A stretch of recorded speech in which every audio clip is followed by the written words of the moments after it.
by the year 2030, two-thirds of the world will be lacking access to clean drinking water.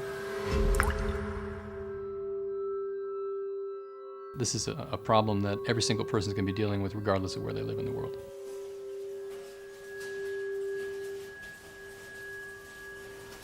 When you begin to treat water as a commodity, where the price of the water is dependent on supply and demand, you end up with corporate control of all of our drinking water. I mean, think about it right now. The cost of bottled water is more than the cost of gasoline. When you consider that, you see that water is really the next empire.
Make it the cause.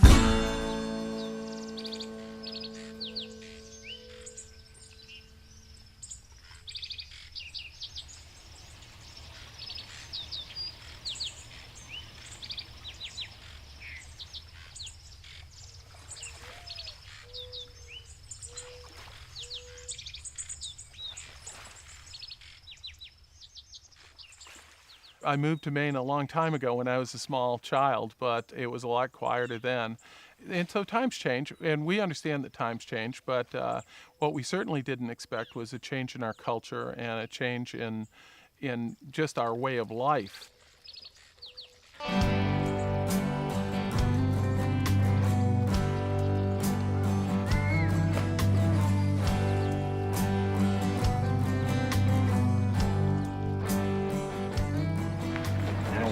You're a good friend. Hey, you have a good one, okay? Yeah, you have a good day, and I'll bring it right back here. No problem. No problem. I'm going to be driving slow.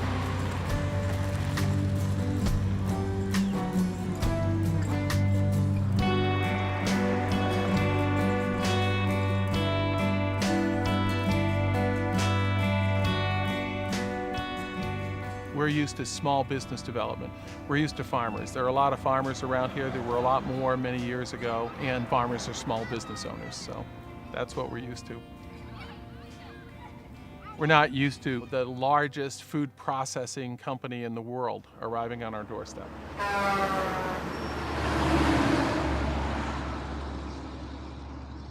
Nestle operates in the United States under multiple names, and Poland Springs is one of the Nestle brands.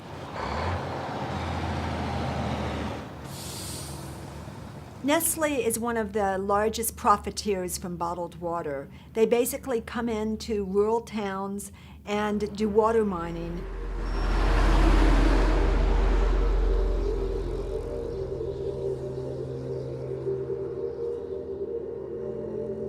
It kind of reminds me of Texas and the oil rush in the 1930s.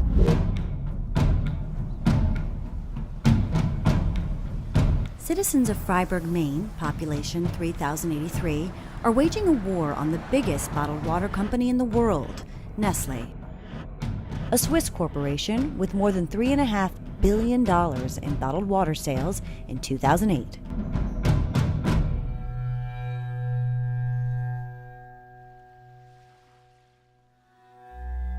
I wound up working as an assistant secretary in Bill Clinton's administration. And whenever I went to the developing world, I always found in my briefing books as one of the number 1, 2, or 3 national security interests for the United States, it was potable water, drinkable water.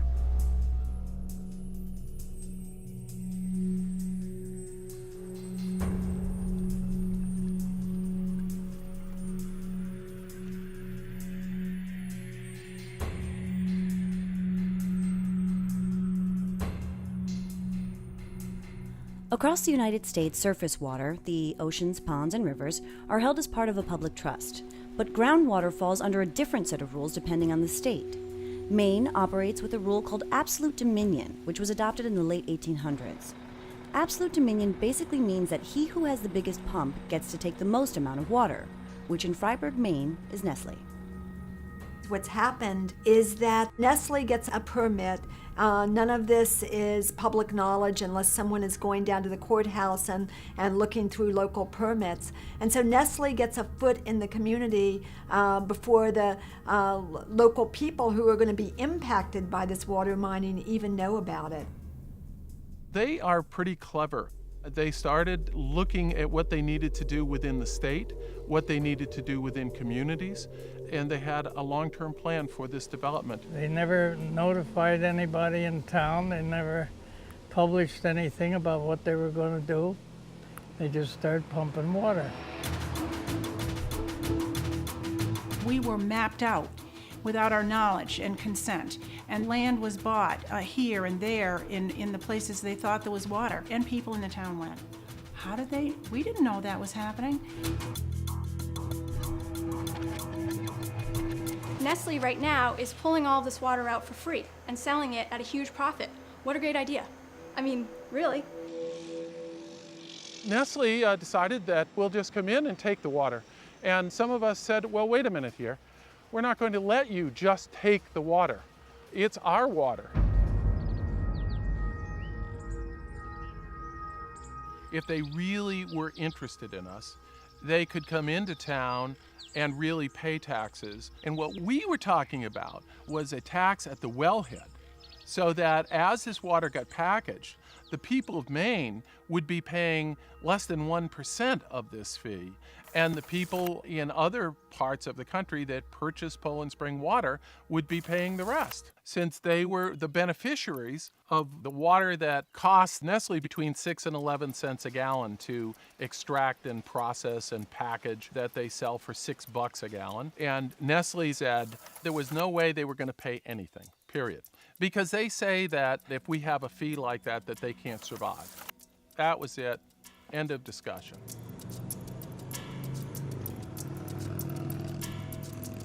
What's happening here in Fryeburg is really a microcosm for what's happening all around the world. Nestle and other large water barons are out trying to tie up the rights to water.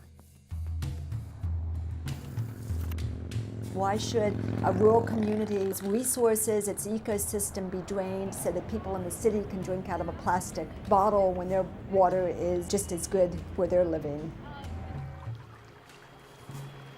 Who controls this resource? Who owns it? And what Nestle is doing in this community, and they're doing it across the state, is defining control. It's all about control. And we may be very sad that we have allowed the control of this water to go out of our hands because of the way it's set up at the present.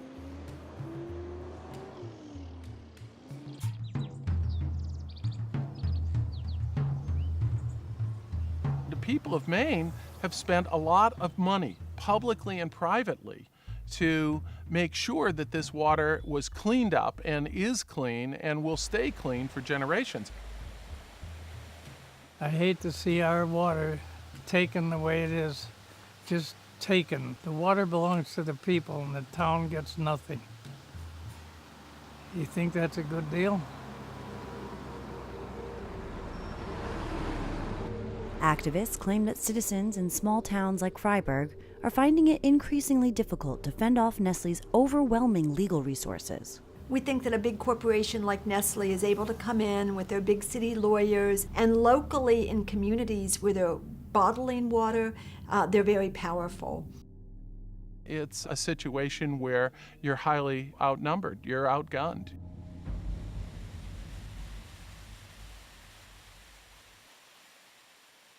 The town got their water from those springs for 100 years, but we were told that Nestle did not want the town's water to come from those springs anymore.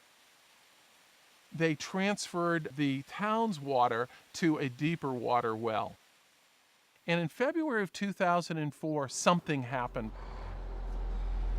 All of the people who live in Freiburg Village were without water for a day and a half, but Nestle, they never stopped pumping the water.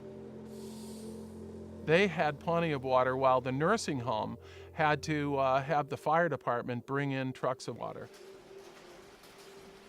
I think it just kind of points out that the citizens come second in this whole thing.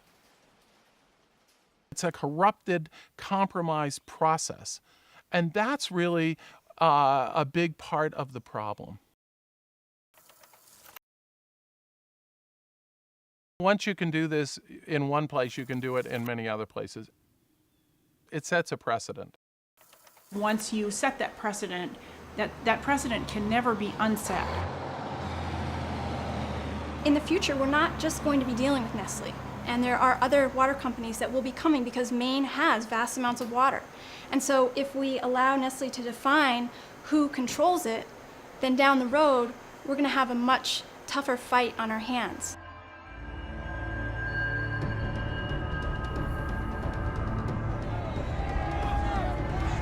Multinational corporation from away is trying to come into our state and our bioregion and take control over our water. From California to Michigan to Maine, the Nestle Corporation is currently waging legal battles against communities to secure their local water mining rights. We need to unite and tell them they can't take our water. We want our water back. Make sure Nestle can hear you all the way back there in Switzerland. Are you fired up?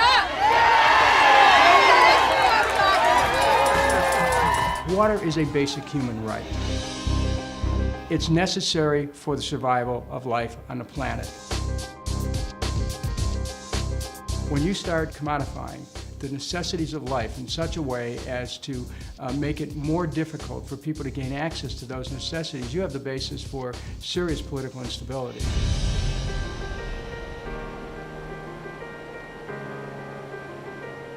As Mark Twain once said, you know, whiskey is for sipping and water is for fighting. And there's going to be a lot of fighting about this before it's done.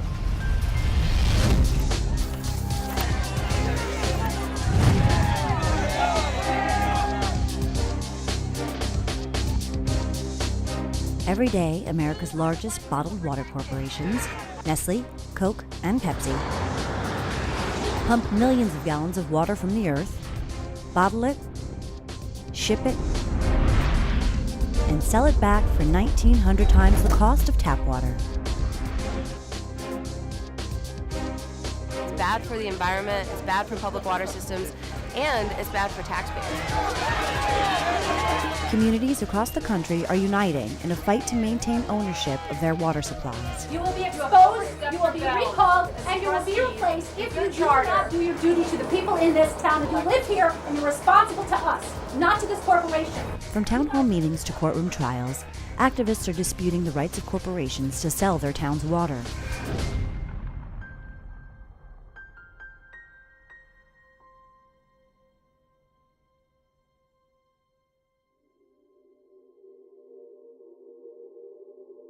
The World Bank places the value of the world water market at $800 billion. That's a huge amount of money. So you can imagine why these huge corporations are salivating over getting into the water market. It's all about the control and ownership of water. If we can't win this battle here in Freiburg, if we can't win it here, then the rest of the United States is going to have a very difficult time winning it.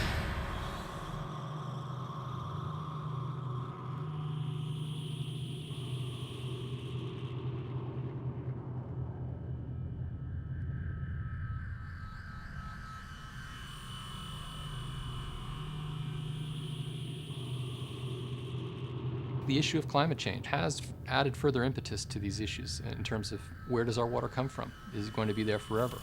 This is a problem that every single person is going to be dealing with in the next 20 to 25 years, regardless of where they live in the world.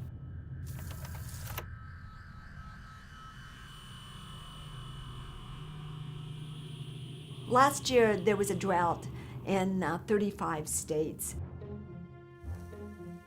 When you consider that water supplies continue to be dwindling in certain areas because of changes in the global climate, it becomes imperative that we do everything that we can to protect freshwater supplies for use by the general public.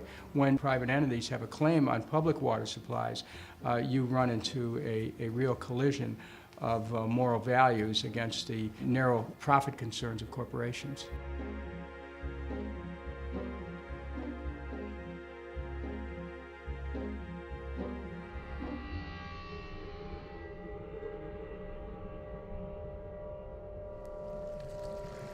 You know, in North Carolina, it's hard for us to get used to thinking about dry, parched, cracked earth, but indeed that was what we were looking at.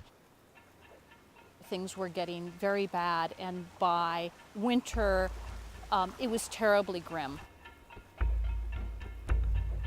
One of the ultimate ironies was that Pepsi was, of course, continuing with its bottling plant operations. And this was at the height of the drought. They were drawing over 400,000 gallons a day. Bottling municipal water that then they were selling back at the very point we were running out of water. I thought it would make common sense to put a temporary halt on that plant. And they would not stop doing it.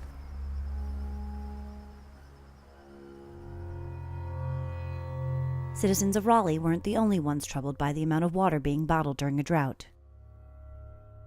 Well, the city of Atlanta and North Georgia has been experiencing a level 4, a very severe drought, and we've asked people to cut back on their water usage. People in Metro Atlanta have long thought there was an abundance of water because we're in a green, lush environment, and not realized that we're on borrowed time.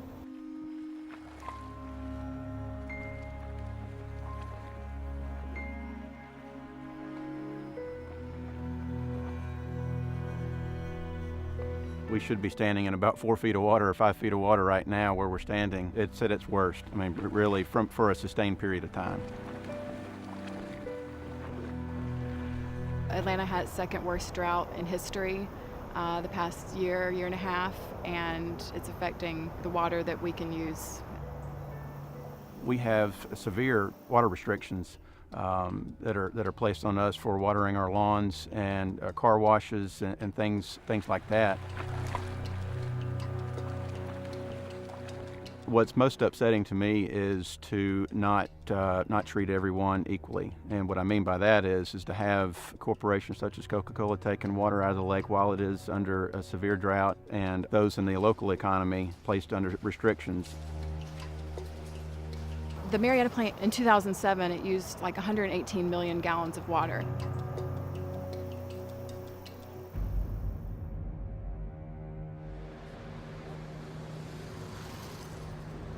Bottled water companies use a very small amount of the groundwater in the United States. The Drinking Water Research Foundation has done a study to indicate that the bottled water industry is responsible for only 0.02% of all the groundwater withdrawn in the United States. It may be true that they're taking that small percentage, but they're taking it in a very few, very specific places, and many people have linked their overpumping of groundwater with lowered stream levels, dried up wetlands, depleted or decimated fish populations. Bottled water, like other products, obviously has an impact on the environment. But again, bottled water is no different than any other product that might be using water. But beer doesn't come from my tap, and you can't turn on your faucet and get Coke. You can turn on your faucet, though, and get water, and it's free. When Nestle was questioned in congressional hearings about the effects of their pumping on rivers and streams, they testified that the lower water levels had nothing to do with the water they were taking. This is affected by dams built by beavers. Is that the result of only your study or studies that are independent of your study? I know of no independent studies, but I'm happy to share our studies. How many beavers would it take to do that? I'm not sure how many. Okay. How many.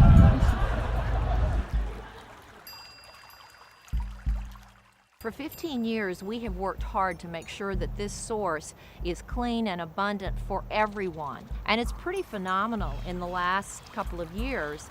The trash that we're finding out on this river are plastic bottles. Hundreds and hundreds of plastic drinking water bottles. They're making the profit and we're suffering.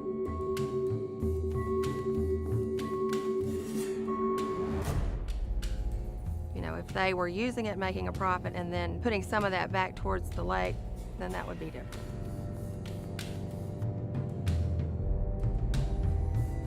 They really see water as blue gold, as just a source of profit. They don't see it as a fundamental right, as something essential for people and for nature. It's only a way for them to make a profit. So if it disappears, 10 years down the road, they've made their profit. Water has really become a resource that we're fast losing. And we're at a spot now where our bodies of water are increasingly fragile and threatened. Falls Lake, Jordan Lake, and we need to be protecting them. And we're not doing an adequate job right now. We really don't have good, comprehensive policies in most places to deal with water supply and water quantity. I mean, one of my favorite examples was as Atlanta was facing a water crisis, the governor was going to bring people together to pray for rain. To all Georgians and all people who believe in the power of prayer, to ask God to shower our state, our region, our nation with the blessings of water.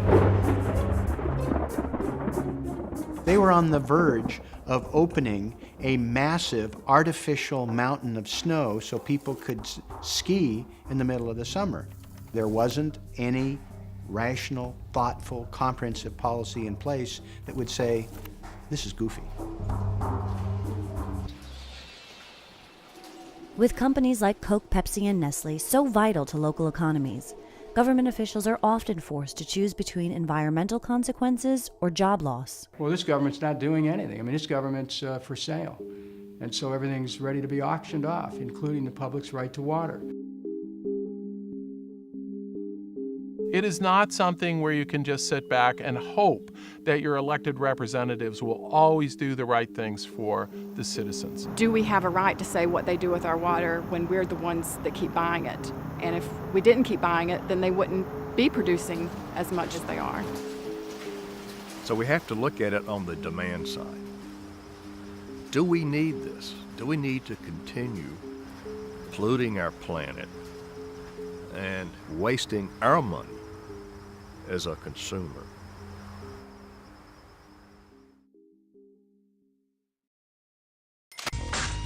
Crisp. Fresh. Drink?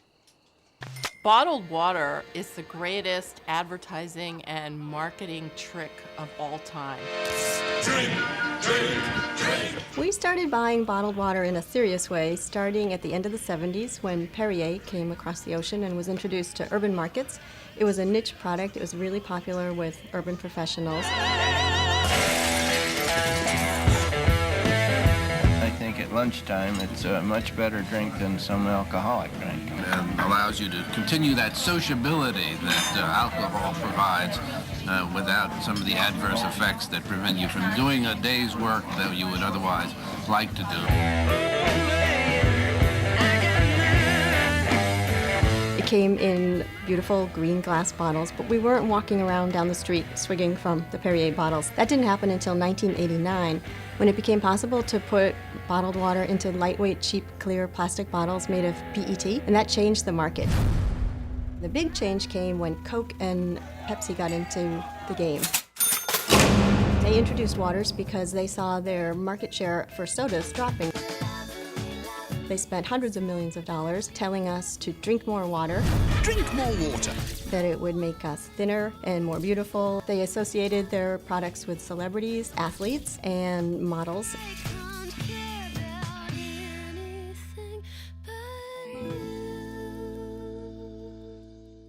And we drank it up, and to the point where it became an $11.5 billion business in 2007.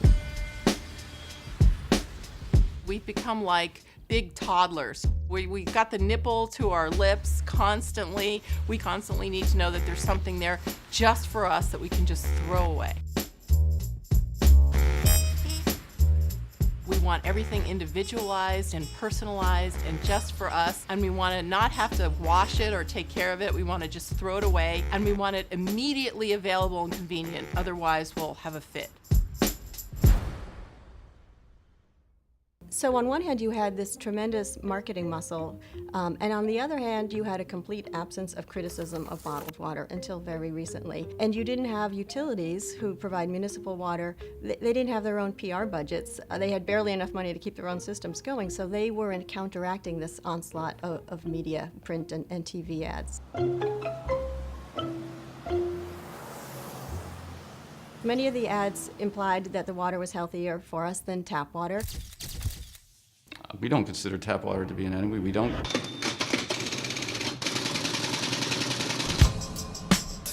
Can people typically perceive a difference in taste? I can tell the difference in many bottled waters, just as I can tell the difference between tap water and other beverages. You can. Absolutely. You know, you're under oath, but you're absolutely. You know, we'll give you. I say that with. We'll give your tongue an exemption now. Bottled water industry does not see themselves in competition with tap water. We provide a completely different product. We provide something that is actually affordable, that is convenient, that is refreshing, that is pure. They used words pure, which implied that tap water was impure somehow. Pure water. Pure water. Pure, refreshing water. Well, we're a very safe product. Safe, that is safe. Safe, safe. I think bottled water is a safe, healthy, convenient product. They're always saying their product is healthful, and implying that tap water wasn't. It is much pure, it is much cleaner than many municipal sources. They want to convince people that tap water isn't safe to drink. Again, we are not in competition with tap water. Susan Wellington, VP for Gatorade, also owned by Pepsi, says when we're done, tap water will be relegated to showers and washing dishes. I don't know. It doesn't sound like she's loving the tap. I would ask her. Well, that's one person's opinion. It's Pepsi's opinion.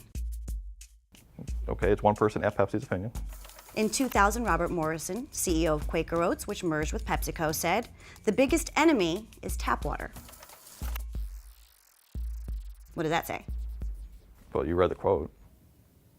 I'm here to tell you that as far as the International Bottled Water Association is concerned, we do not consider tap water to be our competition. We do not see ourselves in competition with tap water. Except for these 1, 2, 3, 4, 5 people at Pepsi.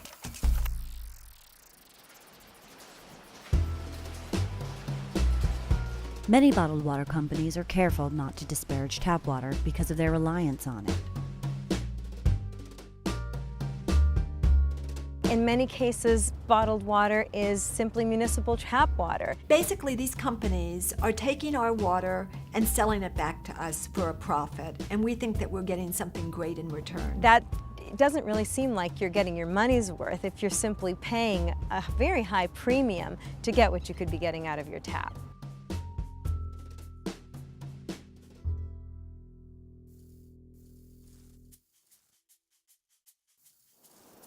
In doing my research for the article, I went across the street to a food court and over 2 days asked probably 15 to 20 people that I found drinking Dasani water in the food court, do you know where this water came from? And none of them did. When you buy Aquafina or you buy Dasani water, it's basically your tap water. You're buying water that could come out of your tap and paying 1,000 times the price for it. I think what is the case is what you are getting is pure, refreshing water. That's what they would have us believe, and that's what the labels would have us believe. Is it misleading to have a mountain on there when it's coming from the municipal tap? Again, I would let you pontificate on that. Despite the mountain range on its label, Pepsi's Aquafina as well as Coke's Dasani are both bottled from tap water and not from a natural spring. Only after mounting public pressure did Aquafina agree to print the words public water source on its label. The mountain range remains, and Coke has yet to include this information on Dasani labels.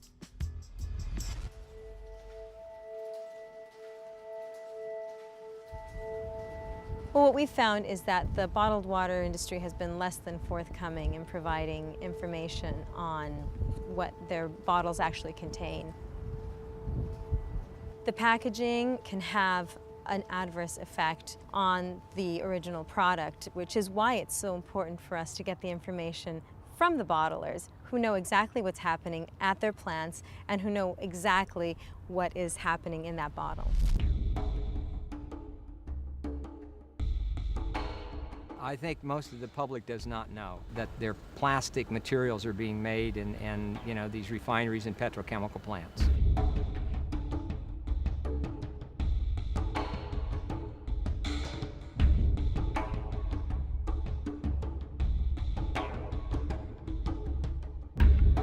Beverage containers contain a recycling code on the bottom of the bottle.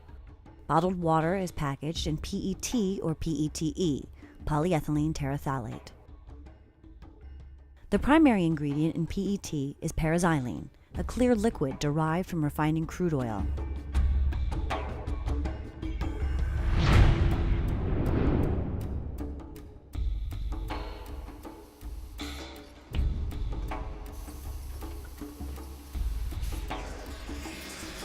% of PET manufactured in the U.S. ends up in Nestle, Coke, or Pepsi beverage containers.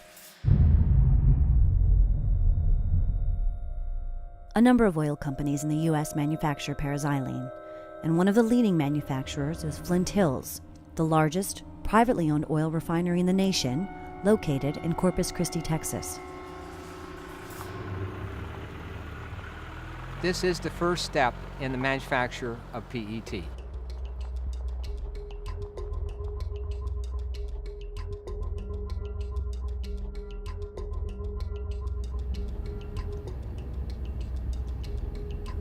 That, my friends, is Flint Hills. And that's here in where Corpus plastic Christi. starts. Yes, that's where plastic starts. What they make is paraxylene, which is a vital compound in making plastics. What a lot of people don't know is that it's in the benzene family, and benzene causes cancer. So as they're raking in the bucks, the people here are sick and dying.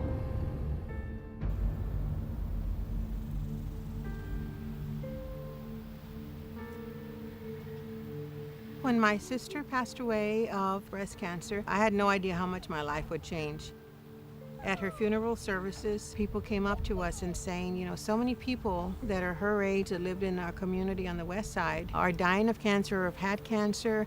And after we buried her, after the funeral, we said, remember all the people that came up to us? I said, what if Deanna's death and others didn't have to happen?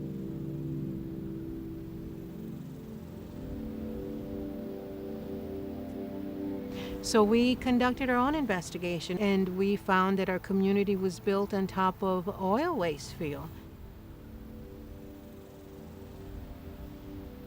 That link to the oil industry is what soon after that got us to work on environmental justice issues by the refineries, because it was all linked to the oil refineries.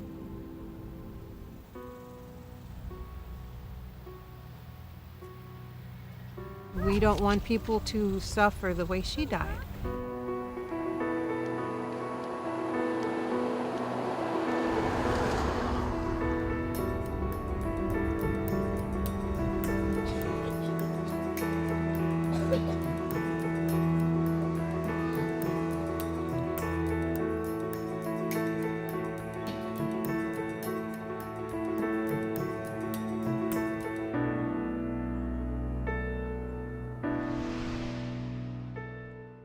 When you think about the finished product of a plastic bottle, you don't think about the process and the headache and the pain and suffering and the health effects that come from living next door.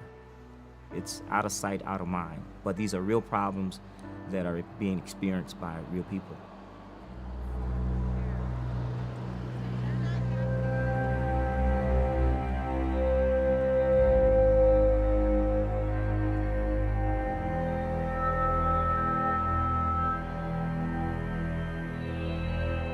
Something causes a lot of these neighbors around here to be sick. It's not just me. My other two neighbors, they're sick. Anything that not pure air has got an effect on your health. Anything, and the air conditioners just bring it right on in the house.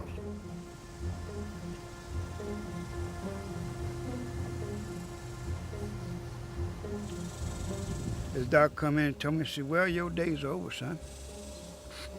You ain't never gonna work again. He's on oxygen, and I have sarcoidosis, which is a multisystemic disease, which means it can go into any organ. If you ain't got a good, strong heart and a good, strong set of lungs, then you ain't got nothing. Not only do they need to think of that purchase of that one plastic bottle and what it can do to their health, but by continuing to purchase these, it's just going to keep them in business. So if they stop buying that, it'll not only protect their health, but people that they've never met, people that are suffering and dying, like here in Corpus Christi.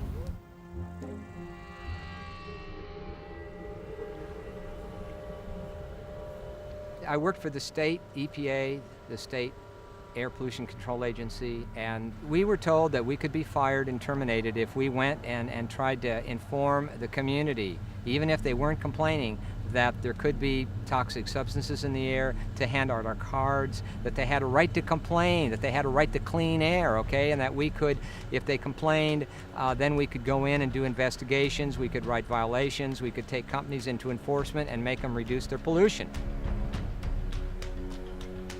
Until people picked the phone up and complained, we were not supposed to agitate the communities.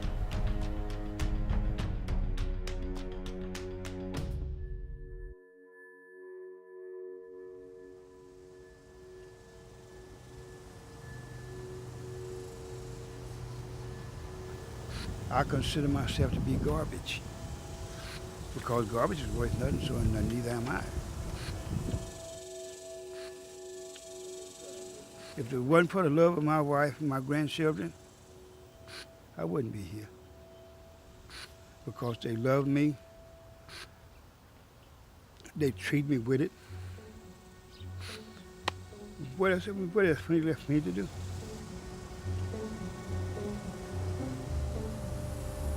There's reasons why people that live around these refineries, breathe this air and drink this water, have higher rates of cancer, birth defects, and other illnesses. Overall birth defects in Corpus Christi are 84% higher than the state average.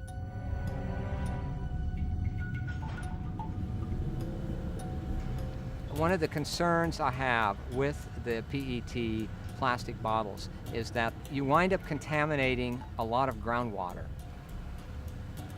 Most of the petrochemical plants have major chemical leaks in the ground. So part of the toxic cycle of dealing with PET is that there's so many problems that it contributes to. The groundwater is contaminated, the air is contaminated, the soil is contaminated. But because people don't drop dead on the spot, you don't have to think about it, so you can get away with it. I think it's the perfect crime.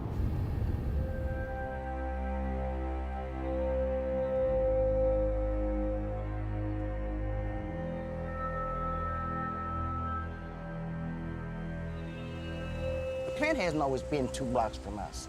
It's just gradually moved up, little by little, so much so till we just probably didn't pay any attention until we started hearing people talk about emissions in the air and this in the air, and then we became conscious of it, and now we're very aware of it.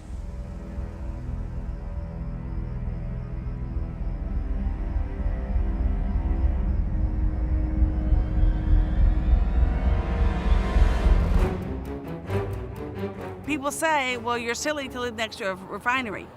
But when we came in here, we were younger and we were excited that we found a house. And I taught at the school and it was right across the street from the school. But now, in retrospect, I would like to move. But we live so close to the refinery, I think it would be very difficult to sell our house.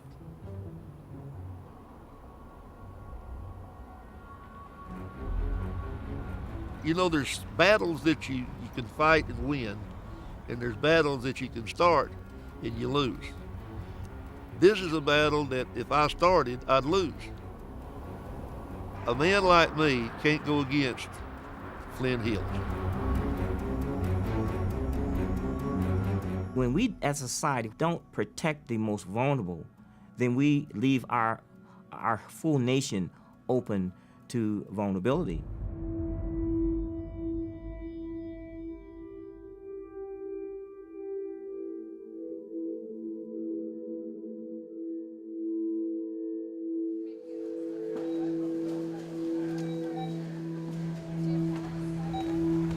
When people buy bottled water that's made with PET, they are contributing to these sacrifice zones and to the toxic exposures that people here are suffering with. Even though it may be people who are living on the fence line, ultimately it affects everybody because ultimately we all pay. As long as bottled water is being presented as safe, we will all be affected ultimately and eventually.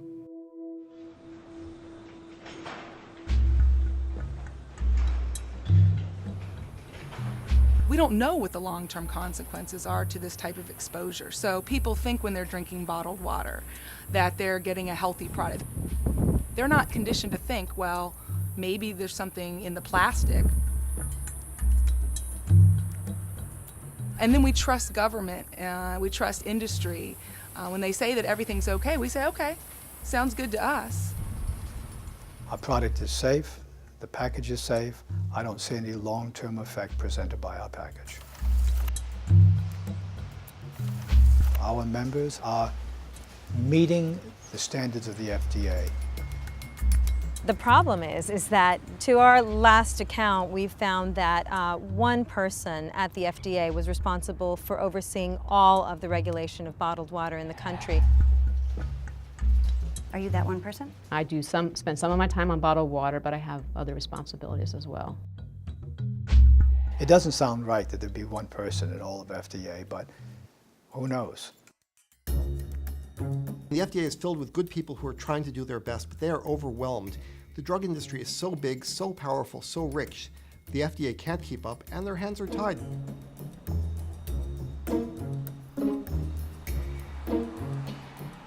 There's a huge difference between the regulation of tap water and the regulation of bottled water.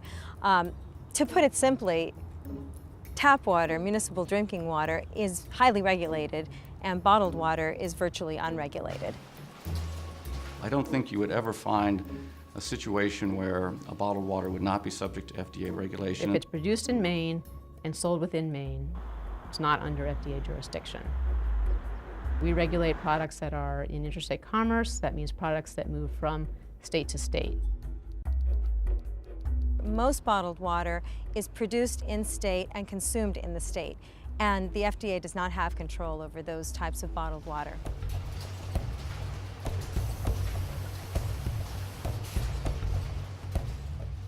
Is it true that the bottled water maker is the one that does their own testing and then submits their reports to you? Bottled water manufacturers have to do their own testing on their own products and on their own sources. But the bottled water company isn't required to submit a regular report to you, correct? No, they are not required to.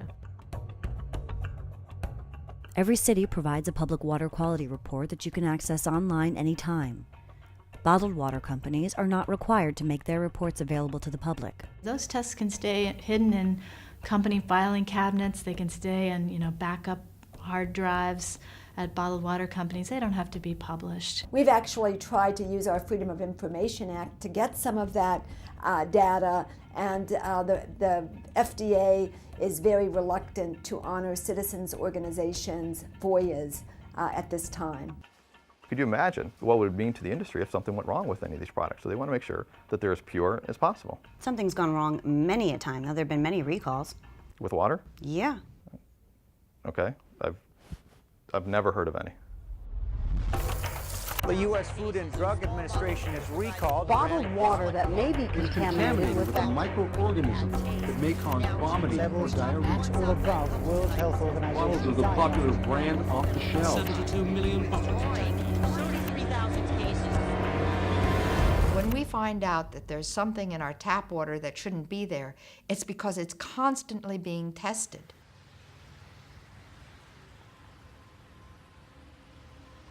Tap water is regulated under the Environmental Protection Agency. And the EPA actually has health standards to which each municipal water provider is held. Municipalities have to test it many, many times a day. In a city, over 1 million has to be tested 300 times a month. In a city of 3 million and more, it has to be tested 400 times a month. So who are you going to go with? Half of one person at the Food and Drug Administration telling you that these billions of bottles of water are safe? Or you're going to go with municipalities who are testing the water many, many, many times a day? Who do you trust? When you're talking about the bottled water industry, you're talking about virtually no testing, and people have just assumed that what we're getting is safe. So we tested over 1,000 bottles of water and found everything from arsenic to leaching from plastic bottles to bacterial contaminants. And really what we learned from this was that you really don't know what you're getting. Some people have gone to drinking bottled water literally because they are concerned about the water. And the problem is they're unaware of the fact that buying bottled water is not necessarily safe, that you end up being exposed to other chemical compounds. Testers over the years have come up with all kinds of contaminants in bottled water that we wouldn't have found out about if people hadn't taken upon themselves to run the tests. In an independent test of bottled water, we sent 7 brands to 2 separate labs. One to Test America, and the other to Dr. Michael Sommer, an environmental chemist. Then, to ensure there'd be no bias, Dr. King, an epidemiologist and toxicologist with Toxicology Inc., analyzed the results. If you were to look at all the data I brought and you read everything, you'd be horrified. Horrified at what they found from vinyl chloride to butadiene to styrene, benzene. I mean, it's horrifying. The first group of bottles were tested straight off the shelves. Test America found in their analysis of the samples toluene. Toluene is a constituent in gasoline and it has been used in paint thinners. It's a neurotoxic agent and is also linked to adverse reproductive outcomes. The second group was left in the trunk of a car for 1 week. Dr. Michael Sommer tested some water samples from 5 different bottles and identified styrene in one of the samples. Styrene is a cancer-causing agent and can cause adverse reproductive effects. Dr. Sommer also found 3 different types of phthalates. Phthalates can cause dysfunction, particularly in the fetus, and can cause adverse reproductive outcomes for males and females.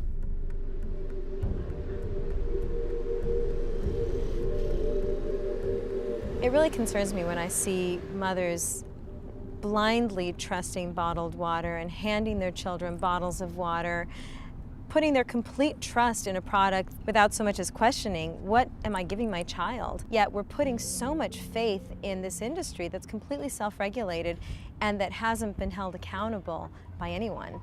It's frightening. While single-serve bottles of water are made of PET,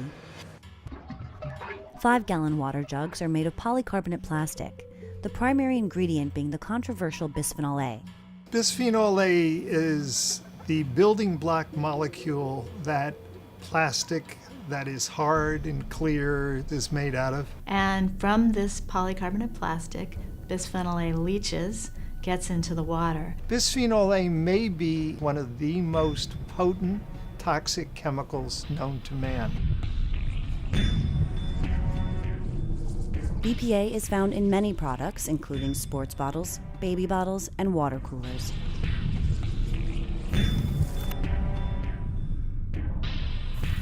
The problem is bisphenol A acts at very low doses as an estrogen. The recent controversy over BPA started when members of the scientific community questioned the methodology of earlier studies. All regulatory agencies around the world are based on a concept from the 16th century. That is, the dose makes the poison. More is worse. That is not true for any hormone. We tested a dose 25,000 times lower than what anybody had ever tested, and we found that it profoundly damaged every single part of the male developing mouse reproductive system.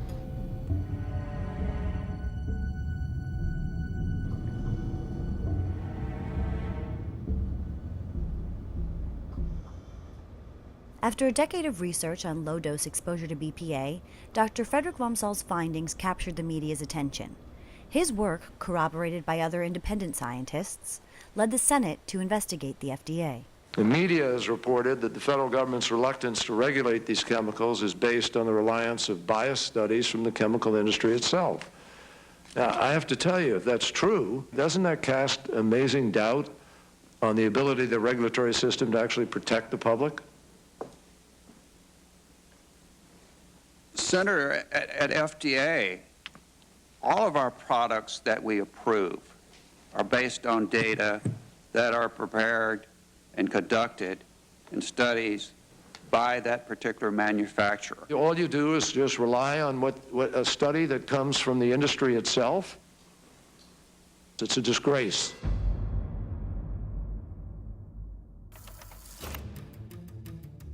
They didn't get it right with Vioxx. They're not getting it right with bisphenol A. And there's going to be hell to pay over this. Senator, we have looked at all the studies in the literature, and there are hundreds. The Food and Drug Administration did not look at all the evidence. They looked at 2 studies produced by the chemical industry and made their decision on that basis. Have you asked for studies from independent sources? We don't normally ask for independence. Then you don't protect the American people. The National Institutes of Health reviewed 700 peer-reviewed published studies on bisphenol A. 38 internationally recognized scientists said, we are extremely concerned about the impact of this on human health. It happens over and over again that regulatory agencies are captured by the industries they regulate. And certainly the Food and Drug Administration, and especially the food branch, is one that has really been in the food industry and the packaging industry's pocket for many years. We've got to start to do what we're supposed to do, not what the industry always asks us to do. You have any response?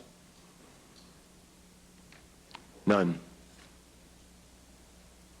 Think everything's okay? There is virtually no major human health trend over the past 30 years that hasn't increased, such as childhood diabetes, that is not related to exposure to this chemical.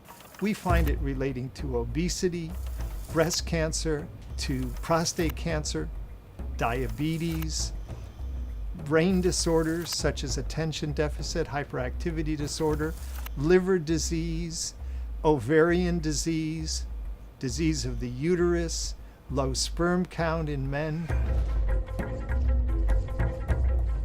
We're talking about $7 billion a year industry.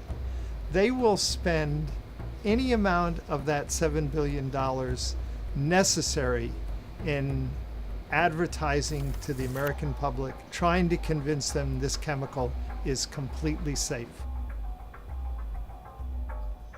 The scientists who work for product defense companies will never produce a study, or certainly will never publish a study, that finds a result that the sponsors don't like. Because their job, their whole economic model is based on working for the companies to protect their products.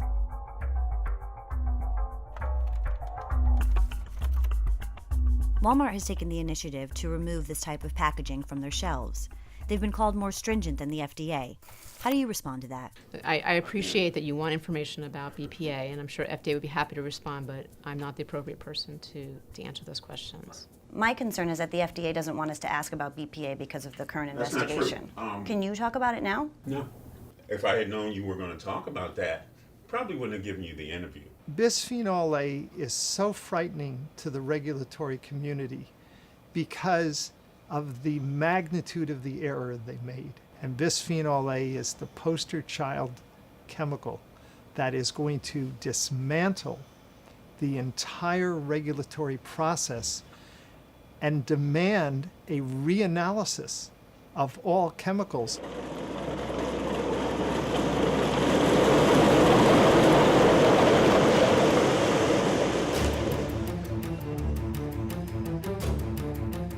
Of the 80 million single-serve bottles of water Americans consume daily, 30 million of them end up in landfills. The average world recycling rate on beverage containers is 50%. The United States falls behind that world average with a rate of around only 20% of all beverage containers actually getting recycled. This number has been on a steady decline year after year. It's important, I think, to make it known that 100% of bottled water containers are recyclable, and we do encourage... Well, they are recyclable, but they're not being recycled. Not all of them. It's just because there isn't enough recycling capacity. There's not enough collection. The charge to provide safe drinking water in the whole country really comes down to municipal officials.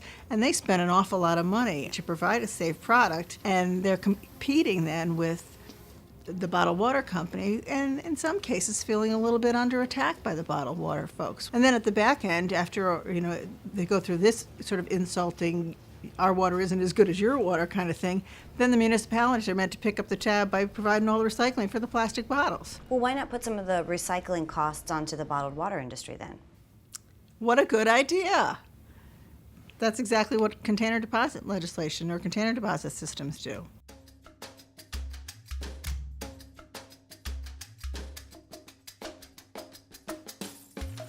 Only 11 states offer container deposit legislation, also known as bottle bills. That's when consumers pay a small deposit on the bottles they purchase and get that deposit back when they return it for recycling. That funding is what funds the entire recycling program. It's completely in the hands of private industry. So not only is it not reliant on taxpayer funding, but they're not worrying about the volatility of government funding to pay for the program. In states that have a 5-cent deposit, they get about a 70% return rate. In Michigan, where they have a 10-cent deposit, they get a 97% return rate. It really is a proven system. It's been in place in most of these states for 25 or more years, and we know it works well. A lot of states don't have bottled water covered in their systems because bottled water didn't exist 25 years ago when they passed their bills. Of the 11 states that have bottle bills, only 6 of them have expanded to include bottled water. Most of the states that have bottle bills, they only cover soft drinks and beer.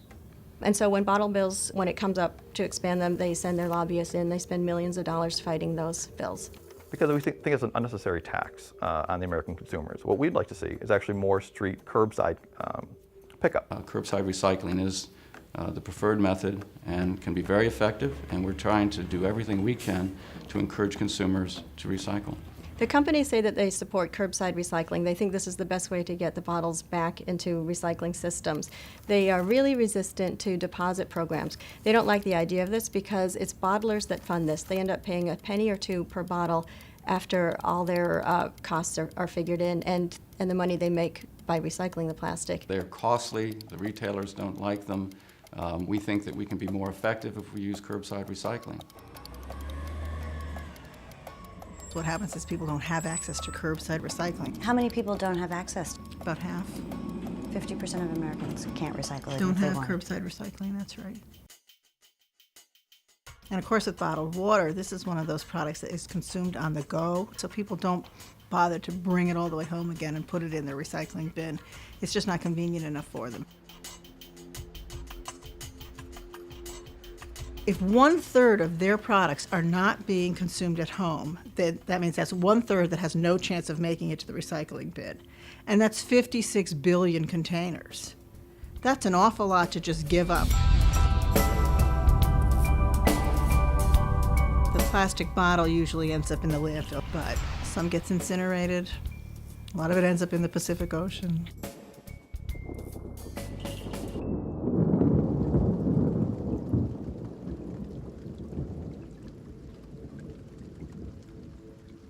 It's a bother to people. They're not taking the time, they don't have the space to keep it around until they can get it to a recycling center or to the landfill. When it rains, all that plastic is mobilized, goes down the streams, into the rivers, and down to the sea.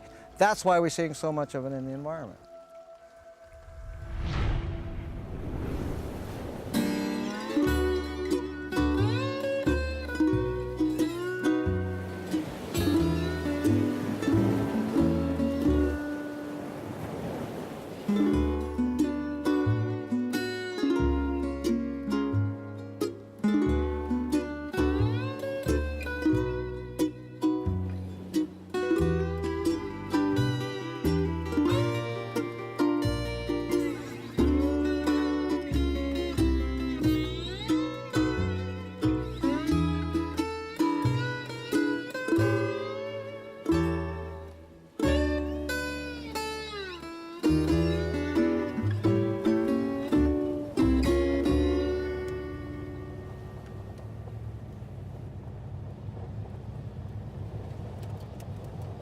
We've been driving for about 3 hours trying to get to Camillo Beach, which is really the southernmost beach in the United States, and it's where away is.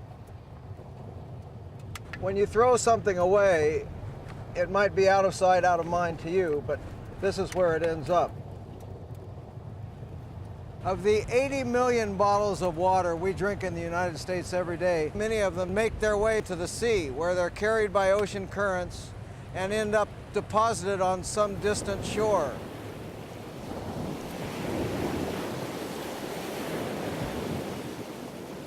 This is the constituents of sand now. Instead of being coral and shells and rock, it's plastic.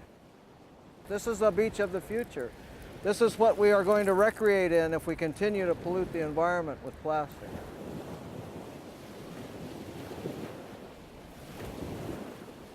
Future geologists, when they take core samples and they come to the 20th and 21st century, they're going to be finding a layer of plastic. And in areas like Camillo Beach, it will be the deepest of anywhere on Earth.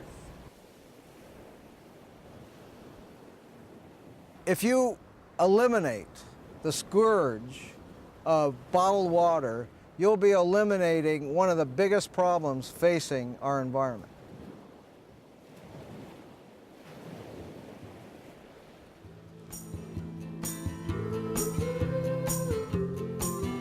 I was a chemistry major at UC San Diego, and seeing the way our ocean was deteriorating and before my eyes, living right next to the bay where I grew up, I noticed that the water was not the quality that it was when I was a kid, and I wanted to find out more about it. So I started getting involved in the study of water quality, and I got my captain's license and became a skipper of an oceanographic research vessel. And since 1995, we've been conducting oceanographic research all the way from Australia to Central California. So we've been focused most recently in studying the North Pacific Gyre and the accumulation of plastic debris there.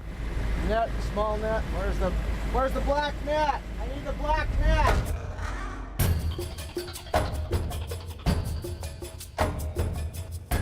In the Central Pacific, we've discovered an area called the Eastern Garbage Patch, which is twice the size of Texas and has as its constituents a huge soup of plastic. All our trash has been accumulated from Asia and the west coast of North America. And get that orange thing right there by you. These phenomena that we're seeing here are repeated in the North and South Atlantic, South Pacific, and in the Indian Ocean. And we're just now getting a handle on how much is out there.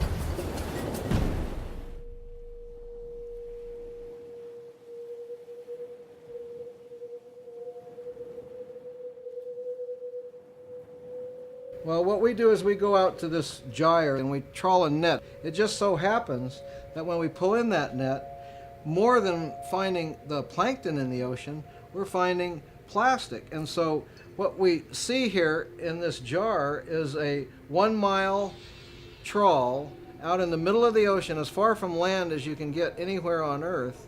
And instead of it being clear ocean water with ocean animals, it's a plastic soup with more plastic than plankton.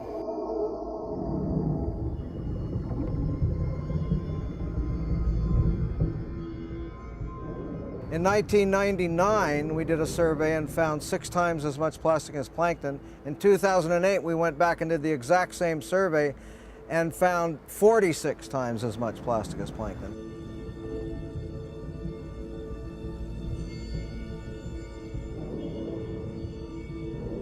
Our trash is filling up the ocean, turning it into a plastic soup, and those plastic particles are poison pills for the millions and millions of fish and invertebrates that are eating them.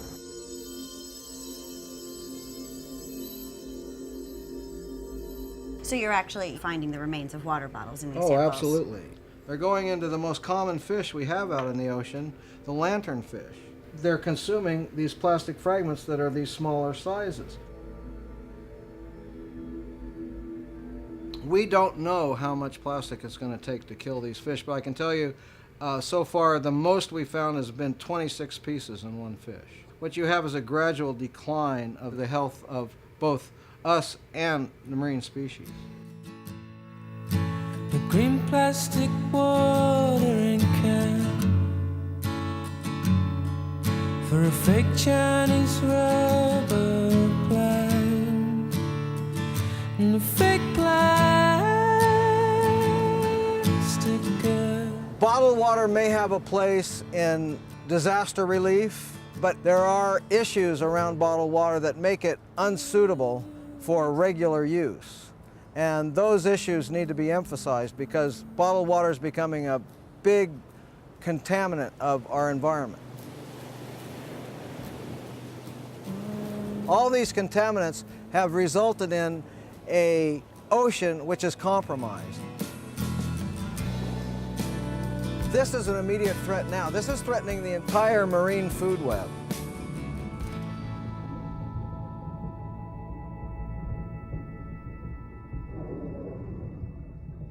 I do believe that meaningful change occurs from the bottom up.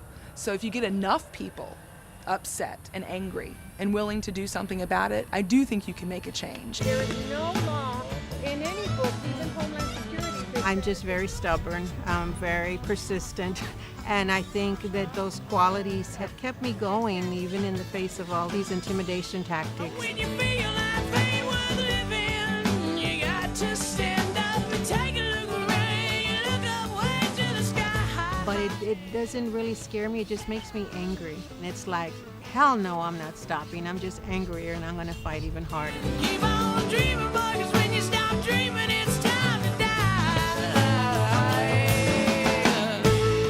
So Dow Chemical asked us, can we arrive at a mutually beneficial outcome where you delay publishing this paper until approved for publication by the chemical industry? Now, we took that as an attempted bribe. When we told him, in no uncertain terms, what he could do with his offer, he switched tact and started saying, we want you to know how disturbed the chemical industry is by the work you're doing, and it made us mad. And that was a mistake.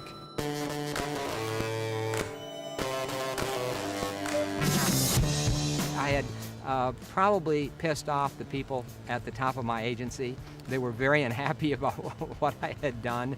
But, you know, I was trying to use the law to protect public health, which is the way the agency is supposed to work, not protect the company, the polluter. I could see that the agency was just too much manipulated by special interests through the oil industry and the petrochemical industry. So in 1992, I quietly left. Not so quiet now.